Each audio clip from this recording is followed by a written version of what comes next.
Hello, friends, I'm Meena Gupta, President, Society for Complementary Therapies.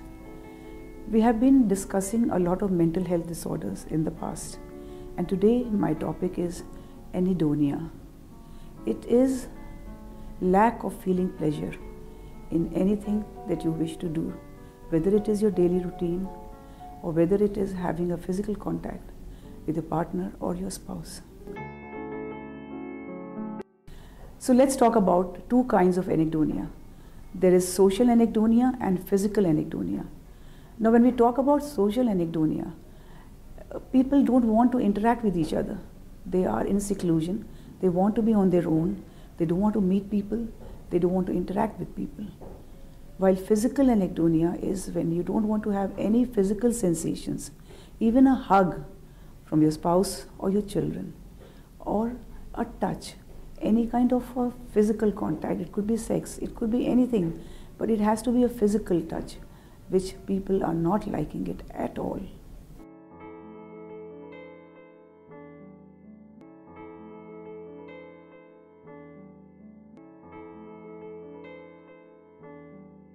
Yes, Surbhi, we have spoken about what anhedonia is, but you as a clinical psychologist, I would like you to throw some light, Surbhi, on the causes of anhedonia. So, like we talked in the earlier conversation that people at times confuse it with depression. Mm-hmm. But anhedonia is not depression. Mm-hmm. So it can be closely linked to depression. It can be one of the core symptoms of depression. Mm-hmm. But the person who is depressed may or may not have anhedonia. Mm-hmm. Even the person who is having other mental illnesses such as bipolar, schizophrenia, so they can also have anhedonia. Mm-hmm. So it depends upon what kind of illness the person is having.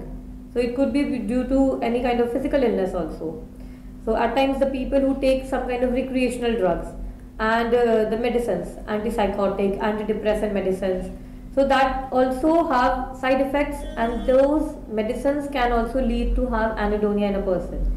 So for example, if a person is psychotic, for example, and he is taking some antipsychotic medicines, so as a side effect or as another symptom of that medicine could be anhedonia. And it is not very known what are the causes of anhedonia, but it is very much related to the chemical imbalance in the brain. So how your brain activity is and how your brain responds to the hormones that have been secreted. Like we talk about the dopamine. So dopamine is known as the feel-good hormone. So when the secretion is low and if the brain is not responding to it, then the person can have anhedonia. So it is very much related to the chemical imbalance in the brain. So like we talk about any mental illness, so it is somehow related to the imbalances in the body. It could be emotional imbalance, physical imbalance, chemical imbalance. So these is what the causes are. So what you mean to say, Surbhi, that this could be, the trigger could be external and the trigger could be internal too. Is that what you were trying to say? Yes. Yes. Okay. So like we talked about the drugs, the recreational drugs. Even if the people who are not taking the psychotic medicines or antidepressants, but they are taking some kind of drugs. Like nowadays, youngsters are into drugs and taking any kind of drugs, maybe for building the body or just for feeling good. So marijuana, for example. Right. So they are taking the amount that they are taking is actually affecting their brain activities. So that is why the mental illness is increasing nowadays. So you have to be very, very, observant about what you take. Right. It was very nice of you, Surbhi, to bring to light as to what are the causes that can result in a terrible state, in a depressive state known as anhedonia. If you would have not brought this to our light, perhaps the audience or me also would have not understood what are the causes that lead to anhedonia. Correct. So I would like you to throw some light on the symptoms of anhedonia. Yes, I'm glad that we're talking about the symptoms. We've gone through what anhedonia is, what can cause anhedonia. Yeah. But it's very important to know the symptoms of anhedonia. So what happens is that we are trying to fake our emotions. तुम इतना क्यों मुस्कुरा रहे हो? क्या गम है जो छुपा रहे हो? So it is something that the person is trying and reaching out to help and cry for help. That guys, come on, help me. I don't want to be the way I am, but I am what I am today. So please understand me and help me. Like going to some event and you're just, faking it. Yes. You're not even happy being in the social environment. Absolutely. But you just have to maintain that kind of thing, that you're basically masking your emotions. Yes, that's the right word. Yeah. It is actually true that we are masking our emotions, Yeah. So would you like to, So the other symptoms, that is, so the people who are anhedonic, they feel very low of themselves.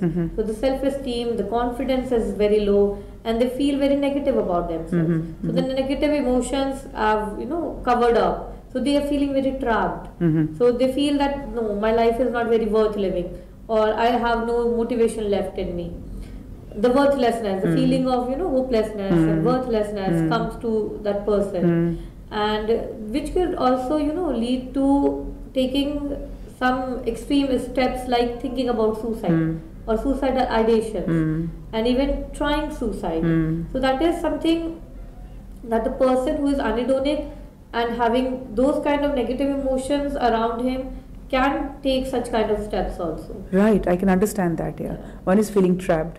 And one does not know how to get out of it, Right, So low libido is also one thing that one feels. Yes, the person, like the physical anhedonia that you talked about, so the person who is having a physical anhedonia, so they feel very, so they're not very interested in having any kind of physical touch. It could be hug, maybe kiss. They feel very loss of libido. So loss of libido could be less interest in any kind of sexual interactions or sexual activity with the partner.